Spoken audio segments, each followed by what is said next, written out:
very much. We, of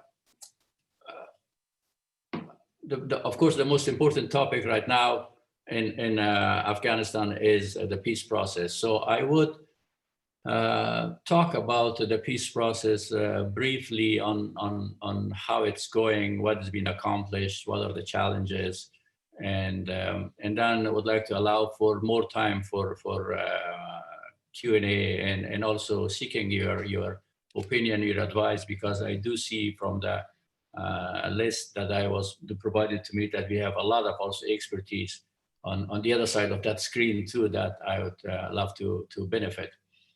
But about the peace process, is indicated, it started actually on September 12th, a little bit over a month since it started between the Afghan delegation and the Taliban, and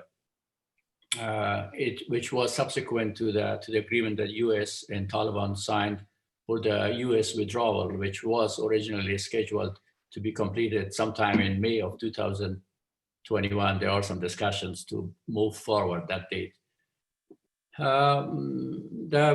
So far in the past 5 weeks or so, the process is going slow for many people, but I think for those who've been involved in these kind of processes, including to a certain degree myself, who have served as ambassador to Colombia and followed the events there, I think it's expected to have a slower start, especially after 30 years of war and continued high degree of violence that's taking place in Kabul.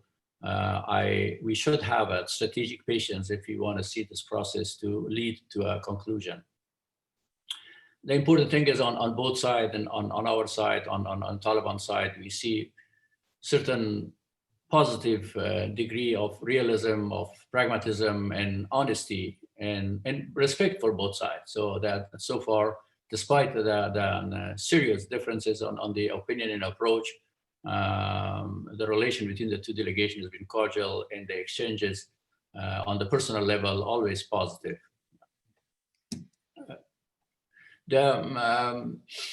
The next issues that needs to be ironed out, actually, if and when the talk actually takes more traction, will be the issue of agreeing actually on a code of conduct, which has been difficult so far, but key to make this kind of forum successful. Real agenda or a framework agreement, and also deciding about the future venue of the conferences. So far, Doha has been very kind to host these forums for a long time, but we do have offers from at least 12 countries, most of them in the region, in the neighborhood, some in Europe, to host this. So there has to be some kind of agreement if there will be a rotation type of venue, or we keep it continuously in Doha.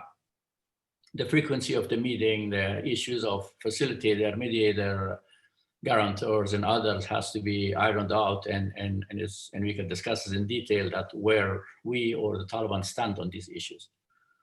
What has been accomplished? That's so far, the Afghan delegation has been diverse, which is good. That's how it should be. They've been capable, and they've been representative of different segments of the Afghan society, of the different group of civil society, government, and people outside government. Even those groups who are in opposition to the government have been included in the delegation that represents Afghanistan and Afghan government. Finally, the talk is taking place between really the warring parties, the Taliban and the Afghan government, but the delegation, as I indicated, is not limited to the representative of the government. Everybody else is also included. What has been also accomplished, especially with our new foreign minister, Minister Atmar, and others, they've been working very hard to further strengthen the regional consensus on the issue of peace. And there's been some positive developments. We see positive promises by Pakistan. Dr. Abdullah had a very positive visit to Islamabad. And in the national consensus on the broad basis of the need to end the war is continue to be strong. despite some setback, because for those who were not very experienced on these processes, they expected that the violence will be reduced sharply after the talks started. Despite that fact, people do want to see an end to the bloodshed in the war. And the Afghan civil society, even women's group and others who are most skeptical about the process, they show strong degree of support for this process. Of course, the talks have its own challenges so far. The main challenge being that the violence has increased since February of 2020, when the agreement between Taliban and the Americans was signed. And that makes it really difficult for the Afghan government to further justify our efforts and to continue to meet in Doha and be patient while dozens of people are being killed, and sometimes major attacks are even taking place into big cities such as Helmand and Lashkargah in the past week. We think that a ceasefire is necessary in order to strengthen the consensus and support for the peace process. But again, here speaking more of my personal experience, I know that ceasefire is not an easy issue for the Taliban to agree upon, because once the ceasefire is agreed upon, they might not be able to remobilize their troops and their followers. So that's going to be the most important issue to be sorted out if we want to see further traction on the peace talk. And especially if the violence continues to be high as it is right now, it's difficult to manage the expectation of the people who really are completely fed up with not only with the war, but also ensuing other problems, particularly COVID, the economic effect of COVID-19, unemployment, poverty, and other. So as difficult as it might be for Taliban to agree on a ceasefire, or at least a drastic reduction of violence, it is very important to strengthen the public support for these processes by seeing at least a measurable degree of reduction of violence, so that people will buy in that this process is leading to somewhere. The other challenge is that it goes basically to the philosophy of the Taliban movement and the philosophy of the Afghan society and the Afghan government.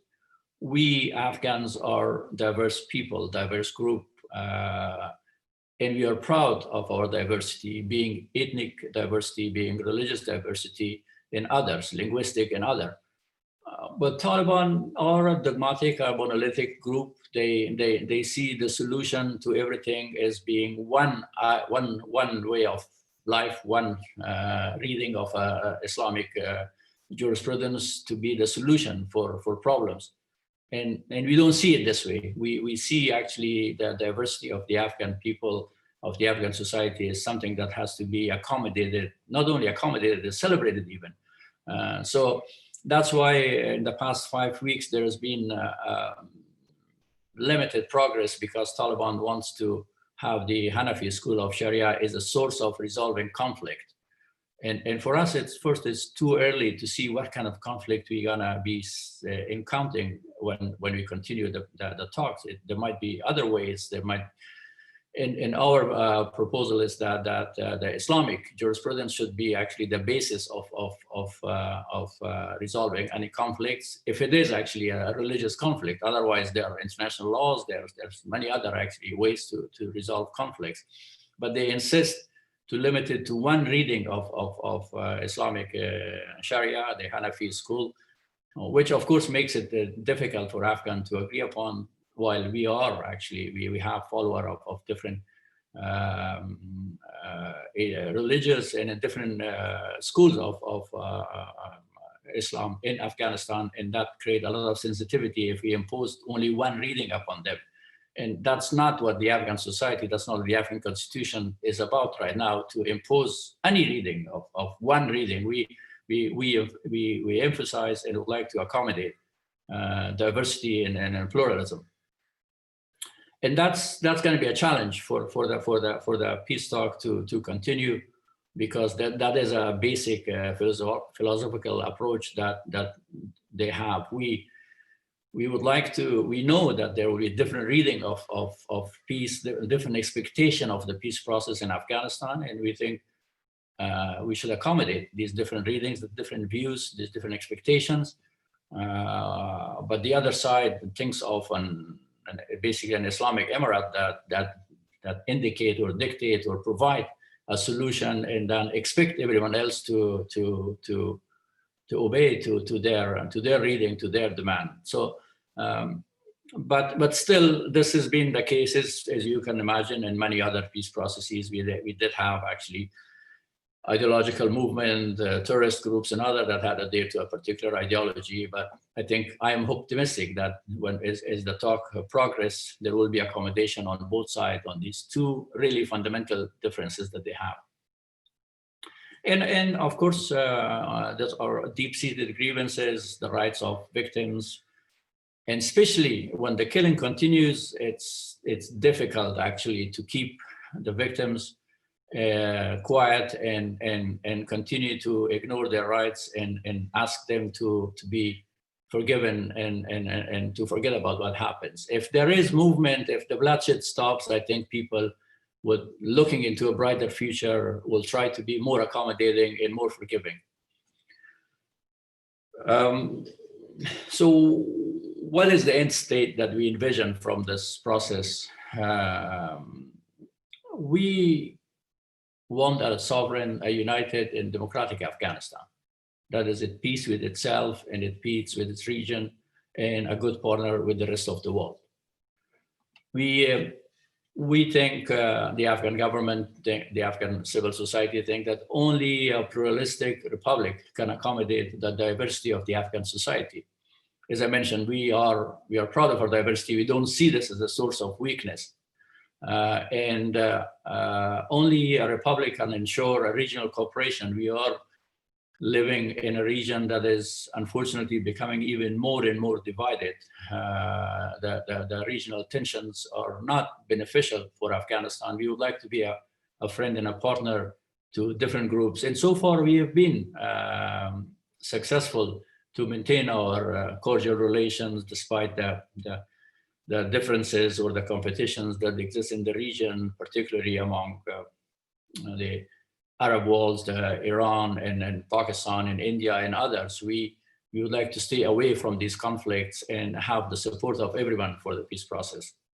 And especially we welcome and also like the deeper and further engagement of our Central Asian neighbors. And they are getting more and more involved in the peace process in Afghanistan, not only the peace process, but also in stability and economic development, especially Uzbekistan, Turkmenistan, and Tajikistan, even Kazakhstan and other countries a little bit further, are playing an important role in this process and offering sincere assistance and support. And we very much welcome that. This is a great opportunity for us and for the region. And all of these could be accommodated if we maintain a system, a republic in Afghanistan that will ensure not only respecting, accepting the right of the Afghan citizen, but also being able to pursue a kind of multi-aligned foreign policy and keep the constructive relation with all our neighbors, instead of being seen to lean toward one particular group or a country in the region. We also think that counterterrorism is an international fight. To be honest, at this point, Afghans have doubt that the Taliban can become a partner for the United States to counter extremism and terrorism group in Afghanistan and the region. We hope that we will be wrong in our doubt, and we hope that there will be a progress in this aspect, but we don't, at least we have our serious doubt that Taliban will become a tool of fighting extremism and terrorism in the region or in Afghanistan. It has to be seen. And we could be proving wrong if Taliban takes a strong stand and publicly take a stand against Al-Qaeda and other terrorist group in the region. Mullah Omar is known once to have this famous quote of saying that Al-Qaeda is a bone cut in his throat, and he doesn't know how to swallow it or how to spit it out. I think it's deeper than that for a group like Taliban to be able to publicly denounce and actively counter Al-Qaeda. We think it's an overly optimistic position, but it has to be seen. Anyhow, this is just a general background for the further discussion that I wanted to set, and I'm be more than happy to answer questions. And just a last item to add is foreign troops are leaving, as Taliban have always demanded, and now it's agreed upon. Their role on the fighting front is very limited. Most of the active fighting is carried by Afghans, but also the foreign fighters should leave Afghanistan. Those foreign fighters could be from the region or from other countries a little bit further up that they've been helped to enter Afghanistan and to be honest, actively pursue the fight on the part of Taliban in recent fights in Helmand. Those who follow the news in Afghanistan closely have seen footages and even voice recording of fighters in Helmand and Lashkar speaking languages that are not common in Afghanistan. Very good. I would love to hear actually your questions. As I mentioned, not only the questions, but also your input on that, your advice. As I mentioned, I would really like also to benefit from the expertise that exists in that regard. Thank you, Ambassador. We will launch into a discussion.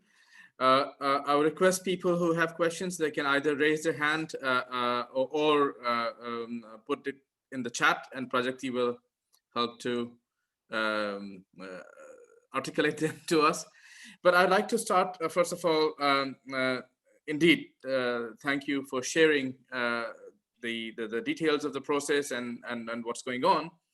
And I had a question at the beginning of my own, just to see that the regional dimension, which is very important to us in regarding Central Asia region, which you brought in. But we would be very interested in finding out a couple of other details. One is in practical sense, what are the key contributions which are coming from Central Asia? And we know how the terrain there and how regional integration processes there have themselves changed. So in one way, the input of Central Asian states towards Afghanistan is an interesting stream, but I believe Afghanistan itself is getting more engaged with the processes within Central Asia. Am I right to observe this? I would like to hear that from you a little bit to start with. Thank you very much. Thank you. Yes, our especially our immediate neighbors, leading by Uzbekistan, are playing a more and more important role in the peace process in Afghanistan. Turkmenistan continue to be very helpful on economic issues and other, not as active as Uzbekistan is on the mediation and talks and other. And Tajikistan has a serious concern actually about the development in Afghanistan and has proven to be an important partner. We are also actively trying to enhance our engagement with the Shanghai Group and many other actually regional groupings that are either have a regional development economic focus or providing actually as a forum for better political cooperation.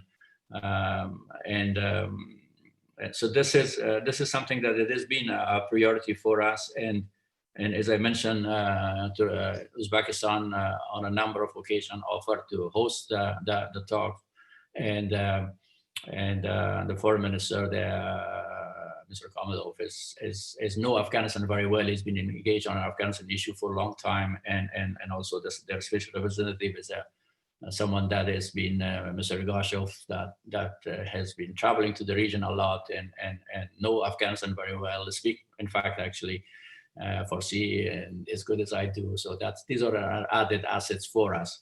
But there is more room for further engagement and cooperation. And as I mentioned, if there are formula for changing or rotating the venue, we would like to see those historic important cities in the region, such as Bukhara, Samarkand, Dushanbe, and Ashgabat being used as a future venues to host the forum. Thank you. Yes, that's very interesting. We hope that diversity within regional context, increases, because everybody is a stakeholder in this particular process. I see a hand up from one of our students, Shadi Kubati. Please, you can unmute yourself and ask your question. Yeah. Hello, hi, Ambassador. Thank you for being with us today, and thank you for such an informative talk.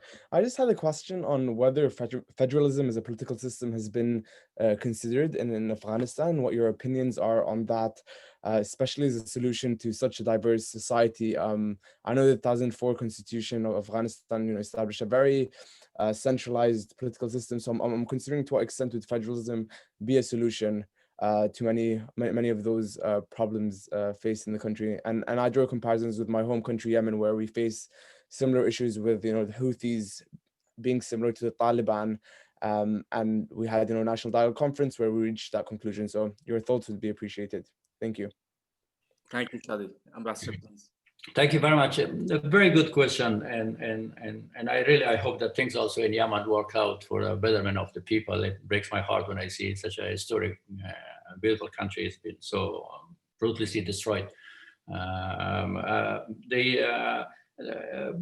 We after the new government was established in Afghanistan after 9/11, almost 18, 19 years ago, we probably even can say imposed an overly centralized system. And the reason was that we were worried, the Afghan people were worried about the regional strongmen and warlords. So the consensus was to build a much stronger government in the center, because there was a lot more concern about the armed group operating in the countryside, the warlords, and then the local strongman. I think that was a temporary problem. We imposed a kind of a permanent solution that may or may not work effectively.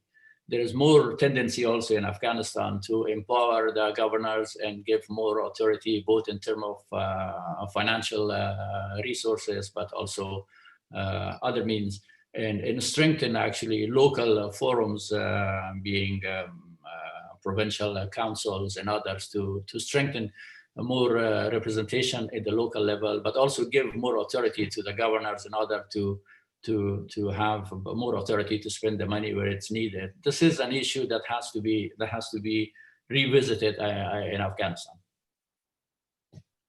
Thank you, Ambassador. So questions are coming through. I'm seeing some of you, but I'll be grateful if you could raise your hand using the raise hand function on your thing. But I can see some of you.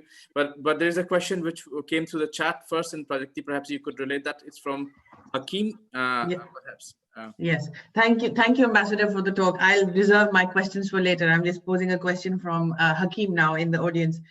So his question is, what is the position of Taliban on social development of Afghanistan? And how do you see education for girls, for example, in this context? Is there any consensus between the Afghanistan government and Taliban on such issues? That's his question. Thank you very much.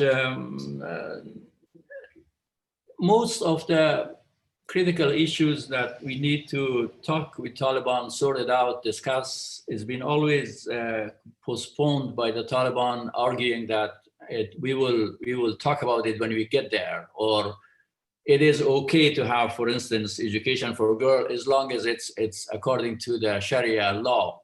And again, as you can imagine, there are so many different readings of Islamic culture or of Sharia law. There are countries where educational opportunities are fully available to everyone, and we have places that under the Islamic culture, at least if not Islamic jurisprudence, access to education for girls is limited. They don't have a clear, the problem is that they were an emirate and we know how they behave, but after in the past 20 years that they've been fighting with us, they have not provided actually a manifesto that says that that's what we want, and that's how the education will look like under Taliban, or that's how the more as important as education is access to healthcare for women and many other issues. So there's no constitution or a platform or a document or that indicates where they stand. And every time that we engage them and we ask them, they refer it back to a future point when some ulama council will decide what will be acceptable. But on the countryside, the areas that some of the NGO works, they usually allow primary education for girls, but when it gets to education for in high school level or university and other, this is not available, despite the offer that's being made by some of the non-profit organizations, NGOs that operates there. Thank you, Ambassador. We have several other questions, but just on this point, I wanted to clarify one thing, which when we are teaching about these processes and what's happening in Afghanistan, and during my earlier field work, one thing that confounded us. So when we are discussing Taliban as a group, knowing that is at one level is quite homogeneous in what it wants to achieve, but at the level of its own makeup, it's relatively heterogeneous as well. So how does the Afghan government or people like yourself in policymaking understand that the consensus-making processes are taking place within within Taliban structures, which they articulate at a peace process discussion table?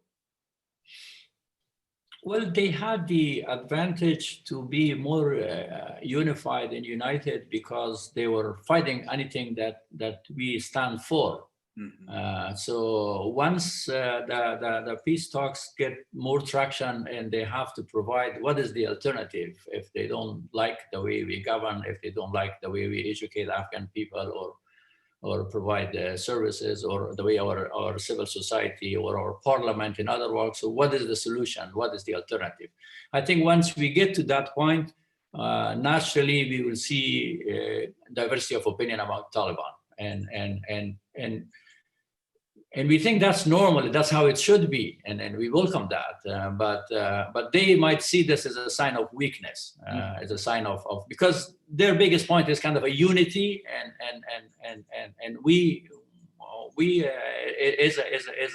as a democratic society, we see our strength in diversity. I think once they are forced to provide actually a manifesto or a platform for these issues, naturally, internally, a lot of discussion will start taking place. And we encourage the discussions to take place even earlier. Mm-hmm. So we get actually a flavor of where do they stand on this issue. Thank you very much. So we have a question from Mr. Deepak Tripathi, and then Sabila will follow, I think. If you could unmute yourself, Mr. Tripathi, and ask your question. Thank you, Ambassador, for taking my question. I have long been a student of Afghan politics and a friend of Afghanistan since my days as a correspondent for the BBC in the early 90s. My question is this.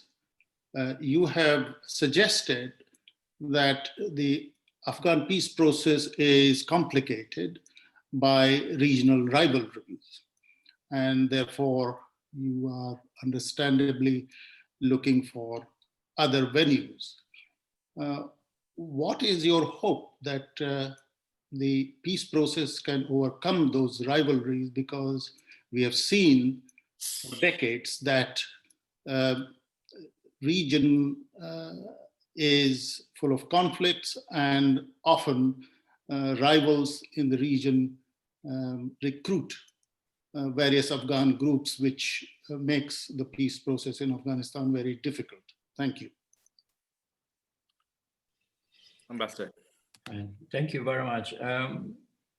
To be realistic on these issues, one thing is that when you speak as ambassador and have kind of slogans and hopes, that's different. But to be realistic, the region, our neighbors and others have national interest, that they pursue those national interests first and foremost than what we are asking them to do.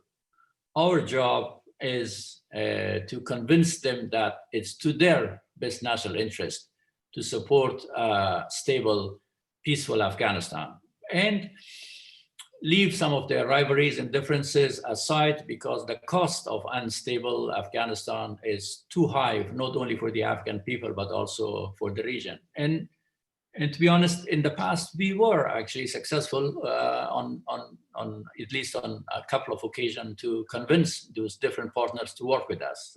I was an ambassador for a long time in Washington, served for 7 years or more.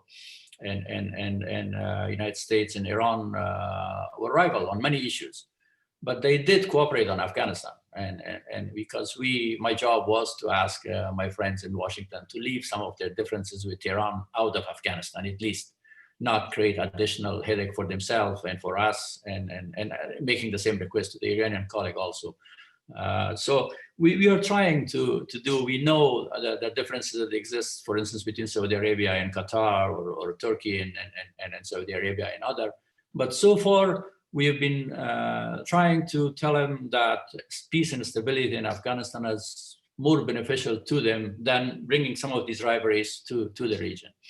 And there has been efforts in the region to portray Taliban as a group that could fight ISIS and other terrorist group, and somehow sell to some of the countries in the region the idea that Taliban could become actually a tool of fighting terrorism, or a tool of stability. And we have been also very frank with those countries to show them actually that this is misplaced, at least. The financial resources, the ideological basis of these groups are not that different, and they would not actually take, as I mentioned on my introduction, they will not take strong stand against, say, Al Qaeda, for instance, because it will impact their religious credibility, just to be an anti-terrorist force to favor another country in the region. So it is, we cannot overcome these rivalries, but we are making an argument that is more beneficial to them, to their national interest, to work for peace and stability, at least in Afghanistan, if not on the broader issues. And this has been, we have been successful in some of the countries, but we encounter challenges, of course, as some of these rivalries become more intense, and that's why we are, for instance, suggesting a rotation of the venue of the peace talks in different capitals in the region, for this peace process not to be labeled to have actually being influenced by a particular country or a group of countries. Thank you very much. Sabila, please, your question. Thank you, Ambassador Jawad, for your time and your presentation. My name is Sabila. I have a particular interest in education and families in the development of society, and I have two questions for you. The first is, what is the role of education in the future of the state that you hope for? And is it being considered as a policy lever in current discussions? I have a hard time hearing you, actually, sorry. Can you speak up a little bit? Sorry. Sure. Is that better? Yes. Okay, great. So my first question is, what is the role of education in the future of the state that you hope for? Is it being considered as a policy lever in current discussions, and what changes might you expect in the next 3 to 5 years in that space, and how it's used? And my second question is, what is the role of the family in participating in change? You've talked about a lot of high-level actors, both nationally and locally, but I'm curious about what that means on an individual basis, and what agency, if any, the people have in this process. Thank you. Thank you. Very good question, actually. I'll start with the second one. Role of family, and more importantly, role of women, role of victims and others. as you know, in Colombia, for instance, the victims' family, on both sides, from the FARC, the widows of FARC or the widows of the armed forces, they start actually informal contacts and with each other, and they wanted to keep actually the government and the FARC fighters kind of focused on getting something out of the peace process. Afghan women on the government side are very active. In the delegation that is in Doha, we have 4 women that are not symbolically, they are highly qualified, very capable women who have been recognized for their efforts, not only in Afghanistan, but also internationally for women's rights. But they don't have a counterpart on the other side. There's no Taliban, like we don't know even the name of the wife of Taliban leader or some of the delegates that are in Doha. We don't know. It's not only that formal women are not formally included in the delegation, but also informal contact, say with wife of Mullah Hibatullah or something like that. That's not possible so far. So it is an issue of concern that on behalf of Afghan Taliban women or Afghan women under the Taliban control, only men will speak, and so far. So this is, but we do see a big role for them in this process, because end of the day, a peace is sustainable if a normal Afghan citizen on both parts, on the areas that the cities that we control, or on the side of the Taliban fighters, that they see a benefit to themselves. That says, yes, this is better than getting my son killed on both sides, being a Taliban fighters or a national forces. Role of education, education is key. It's absolutely, there should not be any compromises on that issue. Look, in the past 20 years, we can talk about what we accomplished or what we failed and what we could have done better, or what we have not done. But one thing that is the Afghan people are proud of, it's just a new generation of Afghan people that have emerged, both men and women, that is part of this kind of, not a perfect, but somehow educational system that we set up. Universities, colleges, formal, informal education, access to the media, access to information, all these things, we don't want to make any compromises on these. It's on our side. Again, when you enter into the peace talks, you take a stand that I don't want to do this, but you may be able down the road. The peace talk is about compromises, is about sacrifices, but those should be avoided as much as possible if we want to see stability, equality, and a civic society to stay in Afghanistan and avoid conflict. Education is not only a social empowerment tool, it is a way of preventing war. So we would insist, by we meaning it's just an Afghan citizen. Afghan people will insist very much on maintaining these rights and access to education. But we'll have to see. Honestly, people say sometimes that you enter into a peace talk from a position of strength and you draw a red line and you do.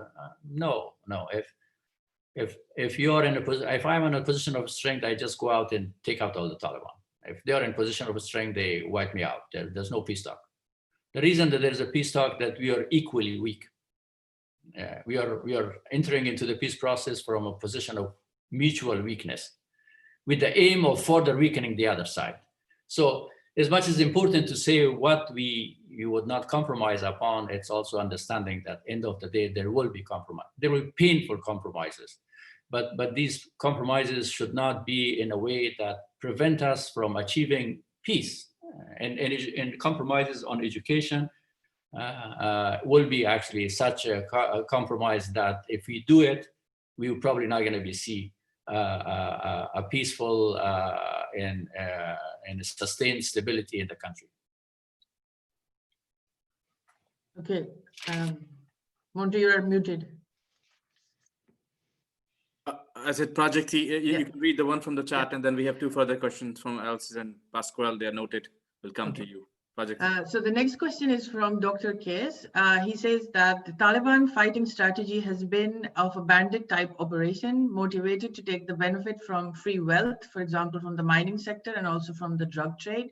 How would you make sure that they will not operate again under a different banner after the peace process is completed? And his second question is, has the government started working on a plan to dissolve their fighters and also themselves in the government? Okay, we'll try to make sense of as much as we can. Sorry, Yeah. yes.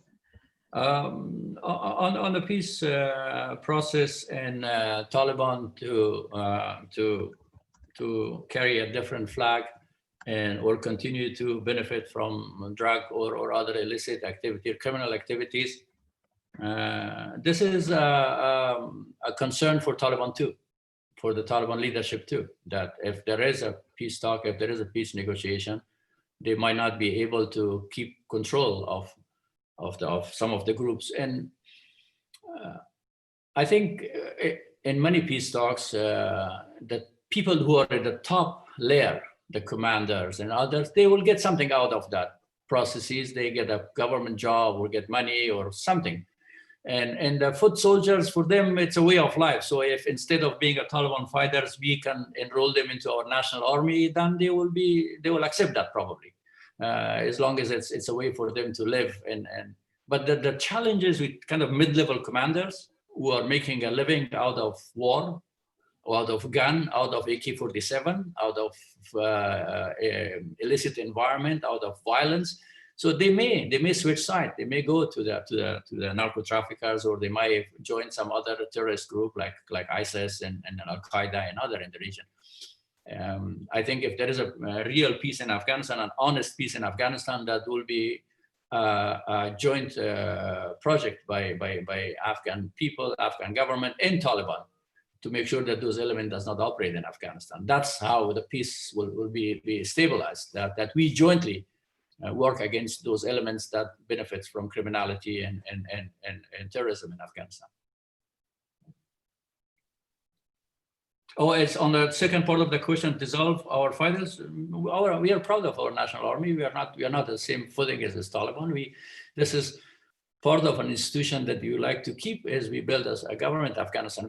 Hopefully we will be able to reduce its size, to reduce our expenditure in this area. But end of the day, as I mentioned, there are terrorist group operating in Afghanistan. There are narco traffickers and others. So we do need to keep our security forces on an as needed level. If the level of the violence decreases, we'll be more than happy to spend the same resources on education and healthcare instead of armed forces. And one of his questions was, is there a plan to dissolve Taliban's fighters? Would you have a conversation with them about that? Well, I think as part of the peace process, they could be offered to join the Afghan security forces, but how to dissolve them, that's a responsibility and it's a task that has to be carried by Taliban commanders on how to deal with their fighters and mid-level commanders. Yes. Thank you. Yes. Indeed, that's really onus is on to them, really. Yes, thank you for that. So next question from Alcis. Could you please? Well, thank you. Thank you very much for taking my question, and Ambassador, great to be connected with you. My name's Richard Britton. I work at a company called Alcis. I lived for 7 years in Kabul. I've worked on Afghanistan concerns for 18 years, and my company's delivering at least 10 different projects over Afghanistan as we speak, all of them about using satellite imagery and geospatial data to better understand the complex dynamics that take place across the country, and in particular your rural areas.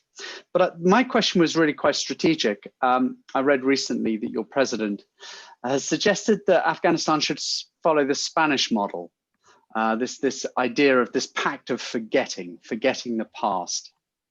And the BBC very recently came out with a documentary that showed that decades afterwards, this act of forgetting is not great when it comes to peace and reconciliation and forgiveness. And you mentioned earlier that victims and families need to be closely involved in the process. I'm also minded of that very well-known Pashtun expression, if I took my revenge after 100 years, it was too soon. How you might reconcile these two challenges? Thank you very much. Thank you very much for your services in Afghanistan. We sincerely appreciate that, and good that you're continue to actually be in Afghanistan and serve Afghanistan and our friends and allies and companies that are helping with stabilizing the country. Are grateful. Forgetting and forgiving is part of the painful part of a peace process. Does it always work? Probably not. Even in Spanish model that our president have indicated, I'm a big fan of Spain. I'm a big fan of Federico Garcia Lorca, the poet that was killed by the fascists. And I've translated this poem actually into Farsi. So the wounds of killing him is still raw. So when you visit his village in south of Spain, people show you actually the bullet marks after almost 40 years where he was killed. So it's I think forgiving will be easy if there is a real peace in process. People tend to, if a widow who has lost one son or two sons in the fight and see that his two other sons have a job and live in peace and relative prosperity, she will forget and forgive. But if it's the other way around, and all they see is continuous war and violence, despite the talk of peace, then it will be difficult. It will be difficult to sell the concept of peace to anyone. I don't, to be honest, I don't believe that Pashtuns are particularly revengeful. Or we are all human beings. We have emotions. We have love, revenge. And as a human being, we have Pashtuns are not different than Tajiks or Hazaras or Iranian or British or other. It's a human feeling of forgetting some of the pain of the past, provided that you see an advantage in the gain of the future. Thank you. That's you. Very fantastically put and very, very necessary. We have our next question from one of our students. Pascal, please unmute yourself and ask the question. You're still muted, I'm afraid. Yeah, good. Yeah. Hi, Ambassador. Thank you so much for having this discussion with us. It's been very interesting. My question is about kind of the social feasibility, credibility of the peace process. I'm kind of thinking about this from the perspective of my native Colombia, where, like, as you all know, we had a peace process a few years ago.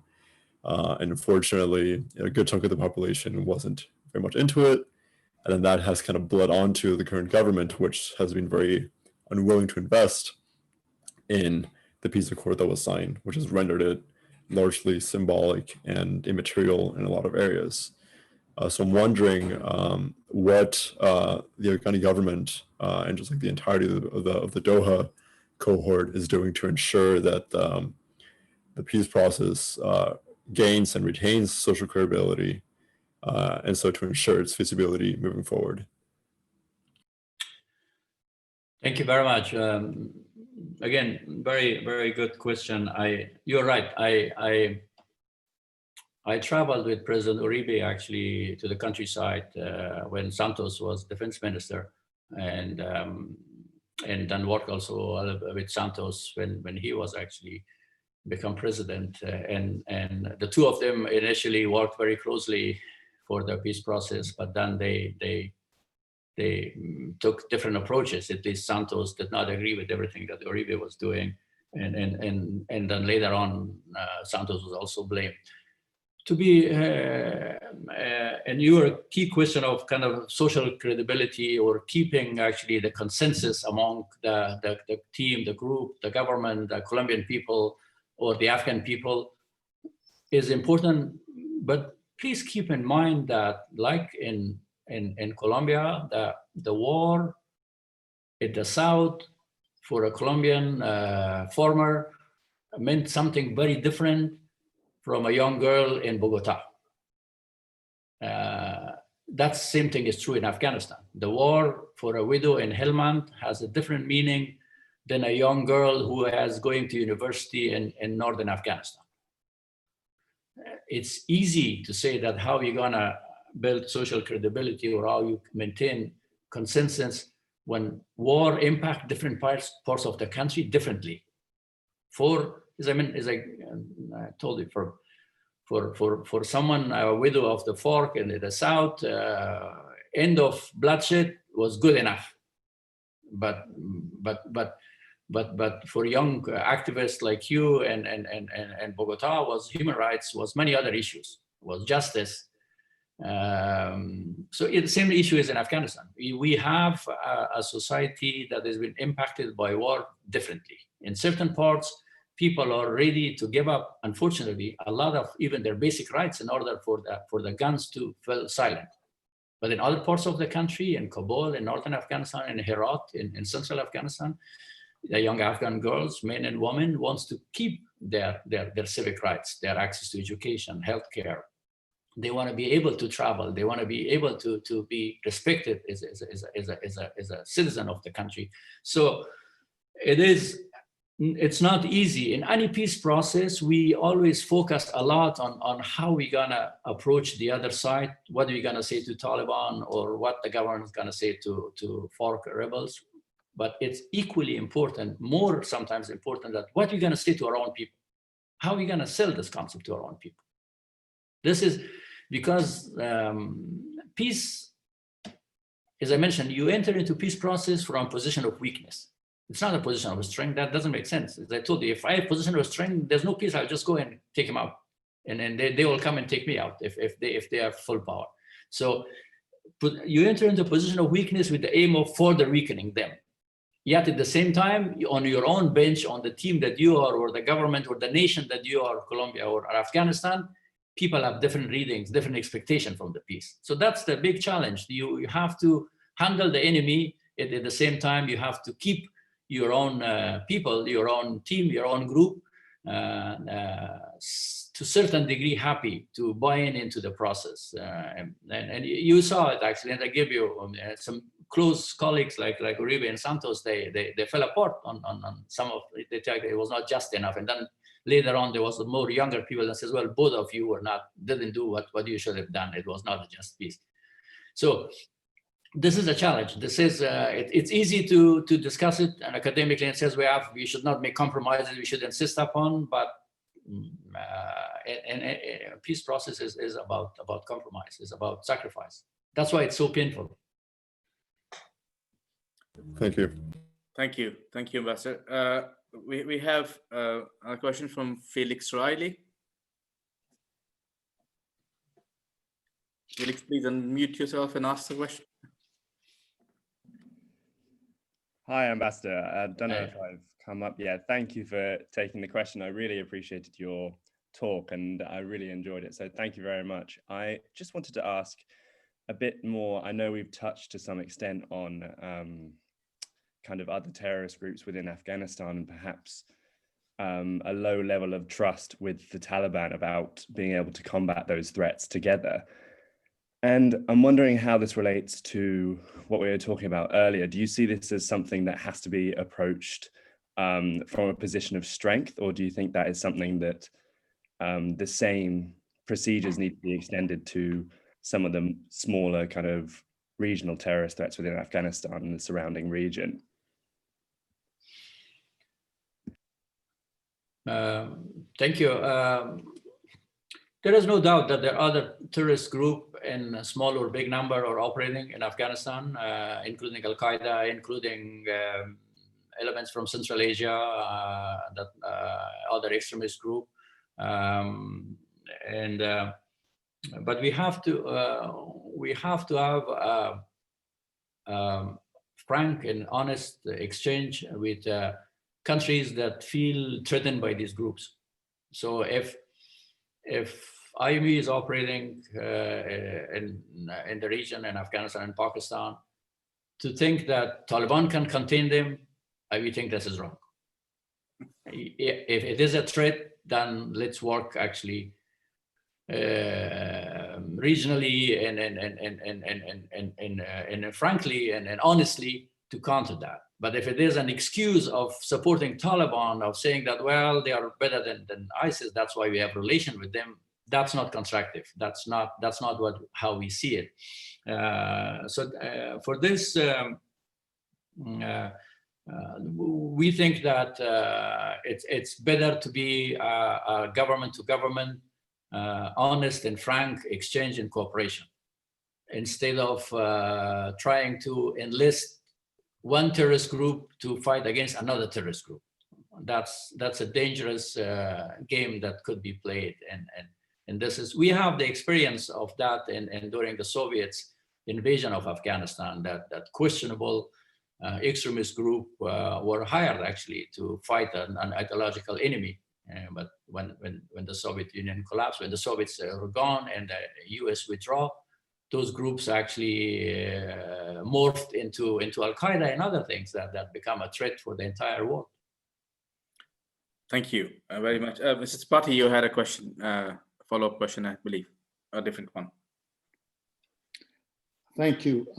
My question is slightly different now, and that is perhaps the biggest unknown my question is about.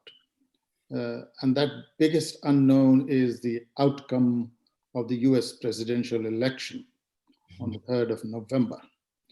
And if Mr. Joe Biden wins, what do you think will happen to the agreement between the Taliban and Mr. Trump, and on the terms on which it was signed?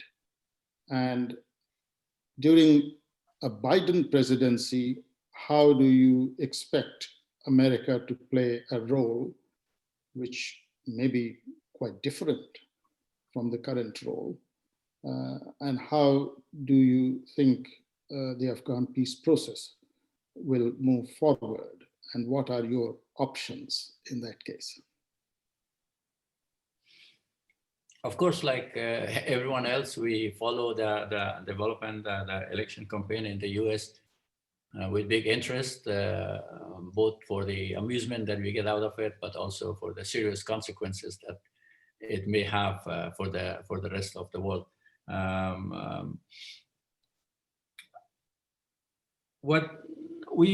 Two clear points. We don't want the US to be in Afghanistan forever. We don't want American soldiers to be killed in Afghanistan anymore. The fight is our responsibility, our duty. We are carrying this actually right now. The role of the US on the fighting front is limited. We do need their support, logistical, training, and otherwise, and we hope that this will be maintained and sustained. And to be honest, if US active role in the fighting is even further reduced, the possibility of long-term US engagement in Afghanistan is more realistic. Nobody talks about US presence in Germany or in Korea and other places. The reason is that no American is getting killed there. It's not an issue in the mind of no American citizen that we should get out of Germany or Korea. But as soon as soldiers are dying, then it makes actually the mission more difficult to sustain for politicians. So fortunately, no Americans are dying anymore in Afghanistan. Fighting is carried out by us. We hope if there is a change in the leadership, we hope that our friends and colleagues at the Pentagon and the National Security Council of the United States are able to voice what is the best interest of the United States, what to do in the region based on the best interest of the United States, which we think coincide with Afghanistan too, not the best interest of a candidate or of a president. So the judgment should be done based on an assessment of the national interest of the United States, not a populist stand to gain more vote. And I think candidate Biden or former Vice President Biden has probably better ability to decide upon that, because as I mentioned earlier, I served for a long time in the US, and I lived for a long time in the US, and I have many friends there. And sometimes I was kind of disappointed for some of my friends in US defense institutions not to stick up their head high enough to say what is the best interest of the United States, not Afghanistan. I don't expect them to do that, but as a US citizen, they kept quiet on many occasions. So hopefully, if there is a change, so there will be more decision being done that what is the best interest of the United States. I personally think that interest coincides with the interest of Afghanistan, which is to have a responsible withdrawal, to have stability in Afghanistan that benefit actually stability and security in the region and in the world. Thank you very much. Prajakti, I believe you had your own question now. Yes, thank you. Thank you, Ambassador. This has been, I think you may remember, but we were going to have you give the first seminar a year ago. So I'm really pleased that we actually managed to do this this year. And actually, I think it's the perfect timing as well. So my question really is, do you think there is a difference in the participation in the peace process by, say, within the region, Uzbekistan or even Pakistan, and say Europe and the US? Do they have different, do they prod the Afghan government to do different things? Is it, is the nature different? Do you have any examples to share with us? Well, the active engagement of our Central Asian neighbors is something relatively new. To be honest, as much as the people to people, the cultural relation has been strong, we are sometimes same people, just divided by a river or by a border.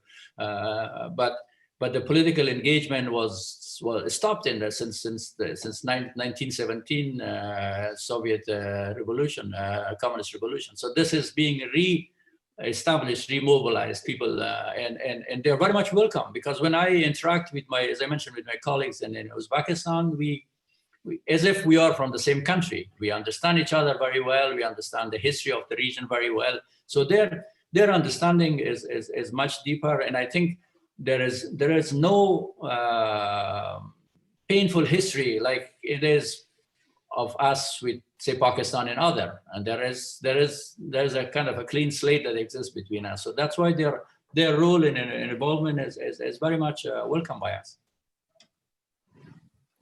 Thank you very much. Thank you. While there are other questions coming, Ambassador, I had a more how to say, a technical question within the framework of Afghanistan's policy. So, looking ahead, the peace, and very much hoping the peace process will work and they'll be sustainable and stable, and we continue to kind of provide for the people what is best, so they can take control in the areas that you mentioned already: education, healthcare, transportation. So, just we know there are two things that I'd like to get a better understanding of. One is, what is the emphasis on rebuilding higher education institutions within the country? Of course, there's a lot of discussion about schools, and of course guided by what has happened with Taliban, how girls were stopped, but just looking at a bigger picture, how we scale up education, how we link it to vocational and higher education, what kind of thinking that's already going on, and if not, when that will kick in. And being from a university, it's important for us.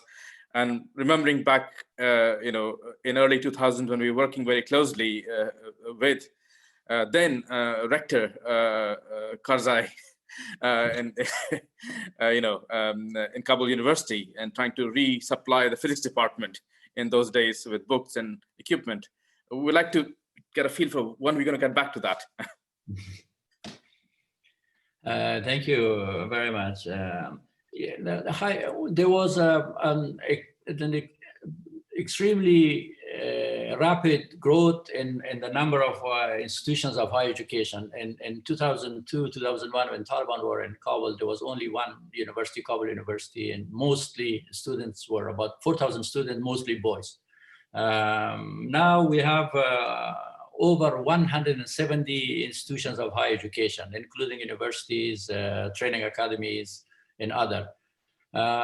Some small number of them, to be honest, are really good, up to a quality that is really acceptable. And in some of these universities, even Afghan refugees who have lived for a long time in Iran and Pakistan, they're coming back to Kabul in order to enroll into these universities because the quality of education is better than the education institution in these countries. Some others have a long way to go. We more and more we see kind of academic affiliations being established between the Afghan universities, academies, and other, and by the internet being more accessible and available, and the opportunity of taking online classes both abroad, but also having opportunity to teach some classes in Afghanistan by foreign professor and others is increasing. So that's a promising sign. While there's a significant increase in the quantity, we have to work actually much harder to improve the quality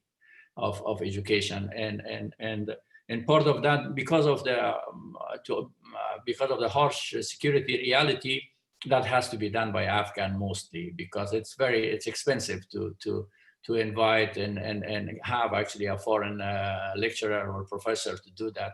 The online medium is an alternative, but the security cost is too high. One of the universities that my wife has been supporting a lot is on the board, it's American University of Afghanistan, one of the best university in the region probably, but still, since they rely primarily on a professor coming from abroad, their operating cost is high.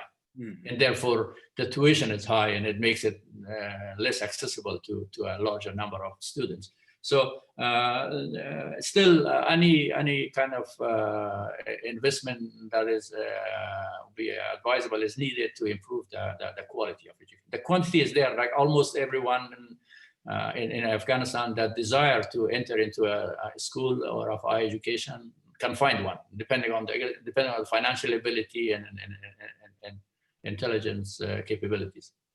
And just to follow up on that, some of the regional countries in very different ways can perhaps partner, not necessarily that bring people from west or from further away, meaning from a linguistic point of view, Iran is quite favorable for most of Afghanistan, but equally Tajikistan, Uzbekistan can play a role. Of course, they have their own issues regarding education, but in a way, tying those things, not in an ad hoc way, not just because it's historical.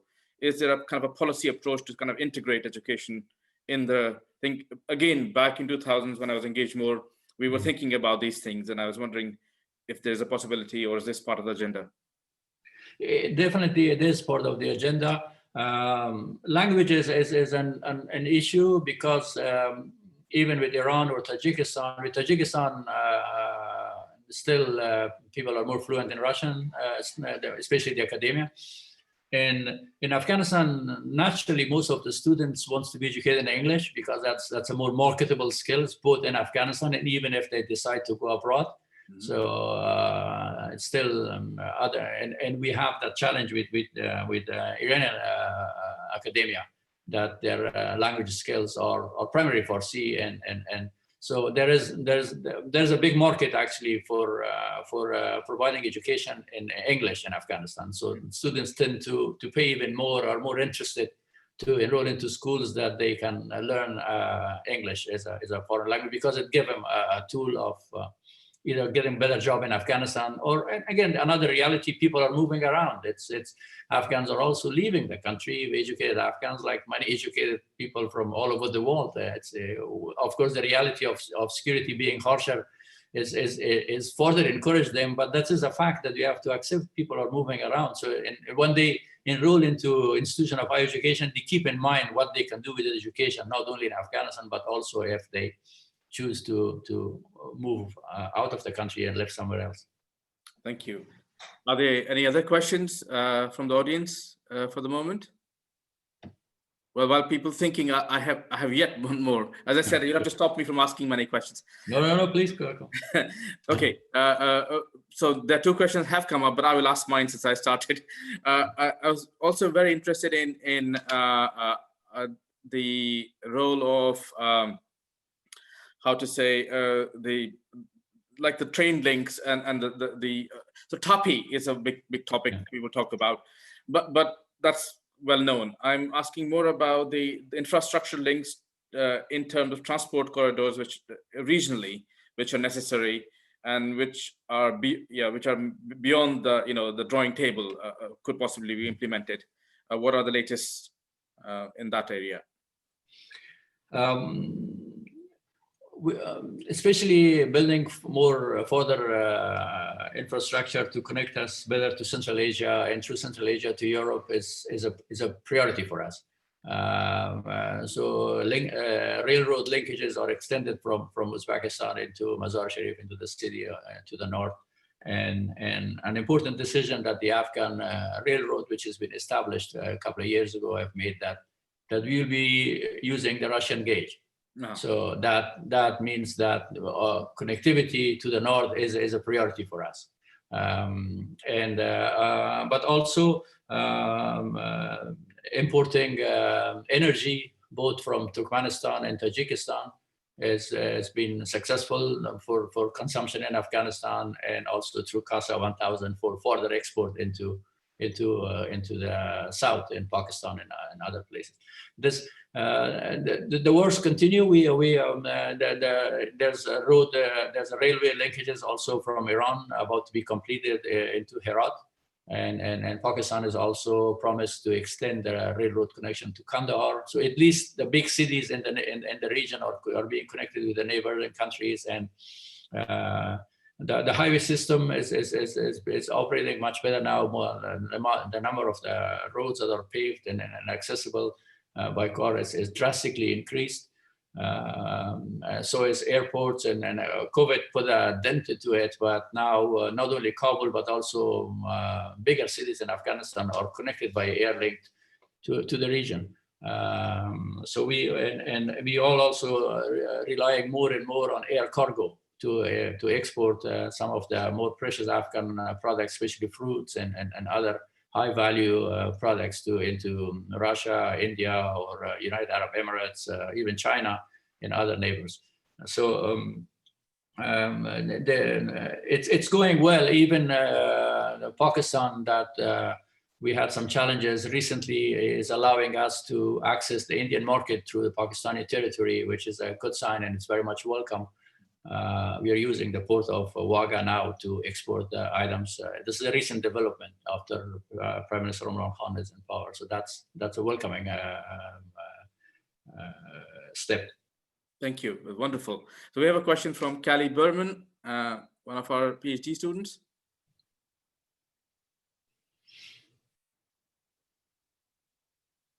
I think your mic is off, Callie. So sorry. There we go. Thank you. Thank you for joining us. It's nice to see you again. Yeah. I was wondering actually a bit more about the agricultural and food sectors that you were just mentioning, and particularly maybe what some of the increased trade opportunities might be specifically with Central Asia. Are there any kind of partnerships or developments emerging around these sectors of this theme? Fortunately, despite the negative impact that global warming had all over the world, it rained in the past 2 years, especially this year. It rained a lot more in Afghanistan, which is very much welcomed by our farmers. So the agricultural product in Afghanistan, especially this year, was very significant. And in fact, we farmers were struggling to find market from fruits and apple to other agricultural products, saffron and other high value products. So this is this year we were fortunate because especially in the light of COVID and other global slowdown of the economy, we could have been in a worse situation if it were not for a really good agriculture output that basically was a gift of nature, more or less. That and we invested a lot to establish air corridors to the region. Afghan products, especially high value products such as fresh fruits and other products are being exported to Turkey, to Europe, even to UK and other places, and sponsored by the government. So we have set up actually a minimum price that's paid by our exporter. The rest is being subsidized by the government. And we have worked and contracted major airline in the region to export these products into the region, and which has been a quick fix until we invest more and invest further on processing facilities for agricultural products. And this is also equally important, because it doesn't matter how much, say, almond we export, we don't get a lot of money out of it, and we will be much better off to turn this almond into an energy bar, to make to extend its life, and also make it attractive to buyer here at Sainsbury in London or other places, because hardly people will eat actually raw almond or nuts and other things. So, and this is also a priority for us. We again, just in Kandahar, where I'm originally from, there was a big actually juice factory was established using the latest technology of exporting pomegranate juice that does not need to be refrigerated. And it is fresh juice, but it's packed in a way that does not have to be refrigerated, and it reaches as far as London market actually easily.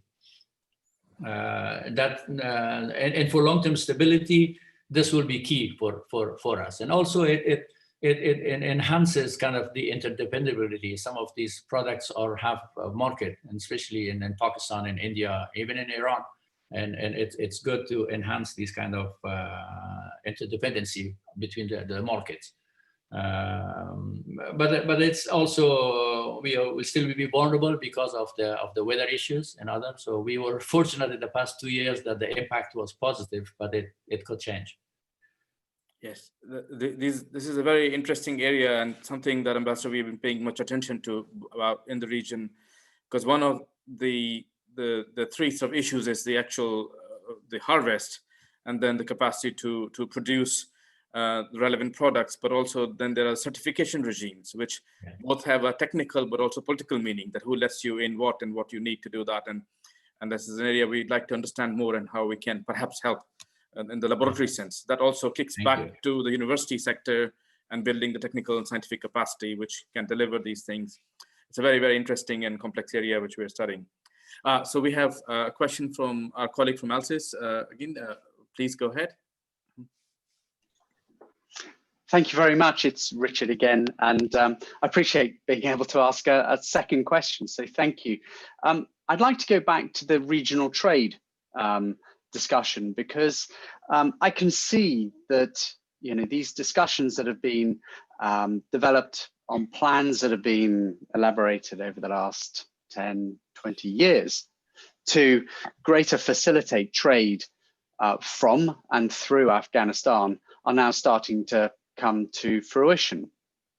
That railway line you described coming from Iran into Herat, as I understand it, is part of the 5-nation railway line, which, if it connects China with Iran, poses huge and promising trade dynamics and shifts for the northern part of the country. And then in the south, the construction of Chabahar and the route in through Zaranj and the volumes of trade that are increasing significantly down to the improved infrastructure there is proving a huge boon for trade in that area and through and into the ring road and beyond. My question then is, how destabilizing do you think these centers of trade, both in terms of production, because we know there's agriculture and there's mineral extraction in these areas, but as well, they're overlapping now significantly with regional trade flows. And as you map them, it's very clear that these multimodal hubs of Herat, Kandahar, Mazar, Jalalabad will increase in significance and importance. And these areas could become areas of spoiling effect for the future peace if the local considerations, the local controls are not sufficiently considered. How is this playing into your discussions and thoughts for the peace process at the moment? You're absolutely right on the issue of trade. What moves trade is infrastructure plus policies. We have had challenges with infrastructure that is being mitigated, is being reduced. But to be honest, we had more challenges with policies, like the existing infrastructure with our northern neighbors was underutilized because the policies were either non-existent or unclear. People didn't know what is the regime actually to export or to travel to some of our northern neighbors. Those things are improving alongside the infrastructure.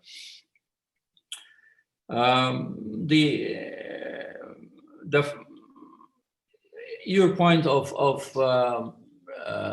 stability, kind of prosperity being spread out or diversified out of Kabul into other cities in Afghanistan is an economic fact that we should accept it.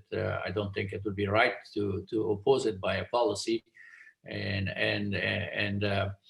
even if there is more prosperity, say in Kandahar or in Mazar, but that prosperity will last and is more sustainable if there is more cooperation, better relation, better connectivity between Kandahar and Mazar, but also out of Kandahar into the region or out of Mazar into Central Asia. I think what we are driven as a human being also by self-interest. It's one thing what the politician says and wish to do, but if we have to make sure that there is buy-in for peace and stability by the people, and that they can see that they can benefit more, they can make more money, they can live better if there is peace and prosperity. I think this will be an easier way to sustain the peace. I wouldn't want to be on as an Afghan. If someone in Mazar live well, that's very much welcome. It is good for people in Kandahar and Kabul, and instead of just focusing everything in Kabul and then making these cities, these centers of population, a burden on capital and on government. So I think we have to accept the changed reality, and we have to work with it. We have to celebrate it. We have to make it possible. I think the idea of kind of over-centralizing everything, being ideological like Taliban, or there's one solution, there's only us, there's only one Sharia, and your job is to obey what I say. We have to get out of that. We have to listen to our people. We have to allow the people in different cities to choose the way to make their life better, right? And therefore listen. The burden of us is government to deliver services to do, and let them do what we cannot do or we are not able to do because of our resources. Allow them, give them at least the platform, the environment to make money, to live better, and therefore help their country, Afghanistan, on the longer picture. I know, I understand that there might be some concern, but I think we should be more hopeful because of this kind of diversity. My point has been, we have to be proud of, we have to celebrate our diversity that include economic, social, religious, and then others. Yes, I mean, I very much agree with that sentiment. And also we have to look at the natural processes that if certain areas, certain places are prosperous, prosperity, if it's sustainable and continuous, they need to scale up their prosperity, and they cannot remain contained within that. They grow to other part of the country. They look at opportunities, but if you don't have that, you can't look at that. So I think it's a win-win situation if it does, grow and it's as you said, the peace as it spreads in the country, the wealth and well-being will also have a better chance. And it may, if it especially within the country, then it has a better chance to rather than seek investment from outside. Local people are more likely to go to other parts of the country and try to make them prosperous as well. I believe there's one question in the chat. Yes. Yeah. Dr. Kes has asked another question. What is the government's stand on communicating to the world for the support on challenges such as fighting terror, where Afghanistan is now at the center, or newly established army and police, a lack of resources and education, poverty, corruption? That's a very big question.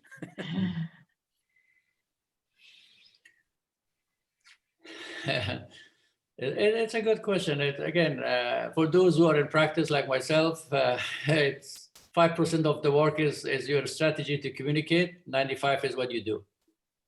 You will be judged by what you deliver, what you do. I know in the academia, you know, all of us are interested in plans and strategies and others, but we should be judged for what we do. I think we have strong records of supporting human rights. We have a strong record. Our security forces have a strong records of defending Afghanistan and Afghan people, and we will let actually the facts talk about where we, especially when it comes to comparison with Taliban, it's such an easy battle to win. But even in that regard, our deeds should speak instead of just another pure strategy. All right, I believe there's another question in the chat. Yes, so he actually went on to ask another question, which was, since regional cooperation is a main factor for good relationships, he'd like to know if there have been any necessary steps taken towards linking and supporting regional programs and trade agreements. Yes, we both regional programs at the level of the government and setups. We are probably the only country in the region that's kind of member of all different political groupings that exist around us. Some led by Russia, some led by India, some led by China. We are a member of all of them as part of our intention and goodwill to work with everyone. But also. The linkages between the civil society of Afghans is strong. There's a strong number of Afghan expats living in the region. We are sending 10,000 Afghans for higher education just to India every year. And they're not only an important asset and important investment for the future of Afghanistan, but it enhances and strengthens people-to-people relation with countries like India. We speak the same languages in Iran and Tajikistan, and again, with Pakistan, we have had 3 million Afghan refugees living there and taken care of by Pakistani, and that enhanced also the people-to-people relation between our countries. So that is existing. That is strong. So we have a final question from Anis in the chat. So Anis, Dr. Walji is an affiliate of the Cambridge Central Asia Forum, and her question was, how do you feel about online education? With COVID-19, there has been considerable emphasis on online programs and education. So what is your feeling towards the feasibility of the? I think that's the most practical, most cost-effective way of education. However, in many of the countries like Afghanistan, internet is expensive. It's available. It's becoming more and more available in Afghanistan, also on the countryside, but it is expensive. So we have to be mindful of the kind of the class impact of online education that is not available to students who do not have a smart device, or if they can get one, then they do not have the capability to buy an internet, what they call it, the packages, basically, in countries like Afghanistan. You buy like certain amount of megabytes or gigabytes of information, and that costs money. So it is better in big cities and in schools who are supported by the government or foreign NGOs and others that provide this kind of access free of charge, but unfortunately still expensive on the countryside. But this is the way to go in the future, to be honest. Like this forum that we have right now, I think it's as good as being with you guys in person. So we never believed that it's going to work like that. We conduct big part of our job now is Afghan embassy online, and you wouldn't think that like Afghan embassy from all the embassies we're doing that, but we are doing it, and we are providing a lot of the services, and so it's feasible, it's possible. but there is a cost to it. There is Ambassador, another concern that we have with online education, that while all the opportunities it offers, and it's definitely amazing thing. Apart from the other issues you mentioned regarding availability and accessibility to internet and bandwidths and such, there's a more fundamental problem that those of us who come from physical sciences, engineering, and medical and engineering disciplines, it's really not the final solution for us. We have to train people who can actually operate on people or can run a machine or whatever. And I don't think we can deliver that just with. So what happens is that what happened in many developing countries, the education became more service oriented, and the technical skill got pushed down and down and down because it's difficult to do. And so it's very important while we are exploring the digital thing, not to lose sight of what's fundamentally needed to develop a country in terms of actually training people to run the dams, build the bridges, or treat the people. Anyway, I think we have tired you enough, and it's coming to the lunchtime as well for people. But I can't help ask a parting question, and it's not a small question, but it's a question that back in 2007, Project T and I wrote a small paper regarding Shanghai Cooperation Organization, SCO. And we at that time had a kind of proposed a very, very broad thing, that how that kind of organization, which is multilateral, is maybe the most multilateral organization that can ever be, because the people in it don't have the same security trajectory, so they must have something else they want to do. And we proposed at that time, bringing peace to Afghanistan can be a project where they can prove, working with NATO, working with other actors, and so on. And since then, separately from SCO, the role of China and BRI has increased as well. And we are one of the few people who want to look at it more objectively, that how it's providing certain opportunities for the region. So in different ways, I want to know a little bit more about China and Afghanistan, and how those processes are going forward, and how they're building up. Thank you. As you mentioned as a parting question, so my parting answer to this is also very appropriate, because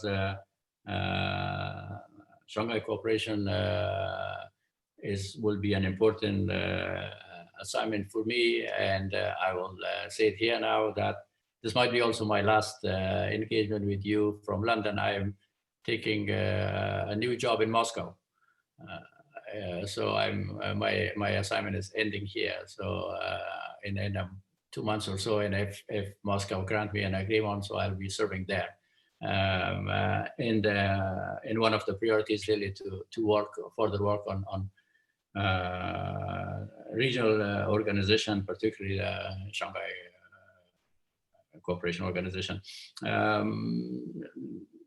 You're absolutely right that there is this organization is very diverse, very comprehensive. It includes all the big players in that part of the world, and therefore, when these organizations are big, the challenges are also big. Finding issues or areas to cooperate is difficult, and I think Afghanistan is both an opportunity for them to cooperate, but also to contain some threat that is threatening all of them, being terrorism and others. And so that's something that we will work on. On China, we actively pursue a more active role for China in Afghanistan. We think Chinese friends should not wait for Afghanistan to be stabilized by others so they can come in and invest. They should take some responsibility in this aspect. And they're welcome to do so. And to be honest, from my personal experience it's a mixed approach. Sometimes they come to forums or engage us very constructively, very well prepared, know what's going on, speaks very clearly and takes clear positions. But sometimes when the discussions get a little bit serious, then they pretend that they don't speak English. So we have this kind of so they stick very much to the talking point into the book, and I think they should get out of that. and especially their influence on Pakistan, their economic interest in the region, should encourage them to take a more active role. And that role will be very much welcome by Afghans, because we need all our neighbors, big and small. We have 80 kilometers of border with China, but China is a very big neighbor of us, to play a role in the stability. And I'll be pursuing that when and if I go to Moscow. Thank you, Ambassador. And I would have said that I'm sad to hear that you're leaving, but personally I'm not, because I would probably see you in Moscow and in the region. Hopefully, if you're willing to see us, to continue and bring you back to our students from Moscow with new insights that are coming. So yeah, absolutely. Really, I'll be at your service. We really thank you. I don't know if we can clap, but we try whatever digitally. Thank you so much for being with us. Just a quick announcement or set of announcements for our students, but also anyone who's listening. Our seminar series will continue for the term and on the Zoom. Please get in touch with us like you had done for this one. Our next event is a different format, but equally exciting. We will use the seminar slot to witness the launch of British Kazakhstan Education Society. And we'll have speakers from Oxford, from UCL, from myself and some others. And again, these things tie up to the British Kazakhstan Education Society, links back to some of the issues we discussed now here, linking regionally, even to Afghanistan. So, and further on, we have the list is available. Please get in touch with us and continue to attend. And I'd like to thank again, Ambassador, and all those who attended today. Project, is anything else you'd like to add that I've forgotten while we close? We wish. I'd like to thank Alexander as well. I don't see you anymore. I don't see you on the screen anymore, but thank you for helping to organize the talk. And I appreciate all your efforts. Thank you so much, Ambassador, for doing this for us. So that's it. My pleasure. Thank you, everyone. Thank you very much for your interest. But yes, exactly. But maybe in Moscow. Thank you. Thank you very much. Thank you. Bye. Thank you. Thank you.